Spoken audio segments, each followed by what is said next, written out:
काय म्हणताय? रगड पैसा कमवायचा आहे ना, मग कुठून सगळ्यात जास्त पैसा मिळणार? तुम्ही घरी बसलात, मग काय घर बसले शेअर मार्केटमधून 10 पट नफा मिळवायचं स्वप्न तुम्ही पाहताय का? पण सावधान, तुमची एक चूक तुम्हाला 32 लाखाचा चुना लावू शकते. कारण नाशिकच्या एका शेतकऱ्यासोबत असाच धक्कादायक प्रकार घडलाय.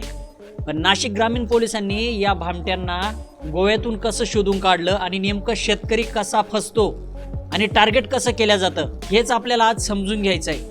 मात्र तुम्ही जर वेगवान मराठीवर नवीन असाल आणि तुम्ही जर आमच्या वेगवान चॅनलला सबस्क्राईब केलं नसेल आणि व्हिडिओला लाईक करत नसाल तर हे अपडेट तुमच्या समोर येणारच नाही. नमस्कार, मी साहेबराव ठाकरे, तुम्ही पाहताय वेगवान मराठी. भामट्यांना माहीत आहे की शेतकऱ्याला आपण कसं गळाला लावू शकतो, कारण 10 पट नफा म्हणजे काही कमी नाही. नाशिक जिल्ह्यातल्या देवळा तालुक्यातल्या सांगवी येथील एका तक्रारदार शेतकऱ्याला व्हॉट्सअपवर एक अनोळखी लिंक येते. त्यांना सांगण्यात येतं की एक विशिष्ट व्हर्च्युअल डिमांड अकाउंटद्वारे गुंतवणूक केल्यास तुम्हाला 10 पट फायदा मिळेल. मारवाडी फायनान्स ब्रोकरच्या नावानं वापर करून या सायबर भामट्यांनी त्यांचा विश्वास संपादन केला. तक्रारदारानं त्या बनावट ॲपमध्ये वेळोवेळी तब्बल 32,05,900 रुपये भरले. त्या ॲपमध्ये त्यांचा नफा वाढून 83 लाख रुपये झाल्याचं त्यांना दिसत होतं. पण जेव्हा त्यांनी हे पैसे काढण्याचा प्रयत्न केला तेव्हा आरोपींनी इन्कम टॅक्स भरण्याच्या नावाखाली अजून 20% रकमेची मागणी केली.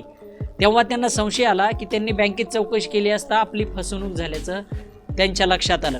हा व्हिडिओ अगदी थोडक्यात आहे, मात्र तुमची झोप उडवणार आहे. नाशिक ग्रामीण पोलीस अधीक्षक बाळासाहेब पाटील आणि अप्पर पोलीस अधीक्षक आदित्य मिर्लेकर यांच्या मार्गदर्शनाखाली सायबर पोलिसांनी तांत्रिक तपास सुरू केला. तपासाची चक्र फिरू लागली आणि पोलिसांनी या टोळीचा छडा लावला आणि थेट गोव्यातील कलिंगूट इथून या 3 आरोपींना बेड्या ठोकल्या. त्यांना अटक केलेली आहे. त्यांचं नाव पण आहे उज्ज्वल धर्मेंद्र बिरथरे, हा मध्य प्रदेशचा राहणारा आहे, आणि अमन राजेंद्र शर्मा, चेतन दिलीप राठोड हे इंदोर मध्य प्रदेशमधील राहणारे आहे. पण एक लक्षात ठेवा, आपल्याला साक्षर होणं गरजेचं आहे. शेतकऱ्यांना खरं या गोष्टी काय आहे, कसं आहे कळणं गरजेचं आहे. आपण खात्री करत चला व्हॉट्सअपवर येणारी प्रत्येक लिंक नेमकी काय आहे. आणि सगळ्यात महत्त्वाचं, लोभ, अतिलोभ. आणि ज्या लोभात तुम्ही पडले तुम्हाला गंडवणं सोपंच आहे.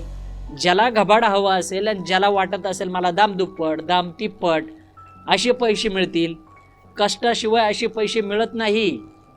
आणि जर कोणी देणारा असेल तर तो तुमचा गळा कापायला बसलेला आहे.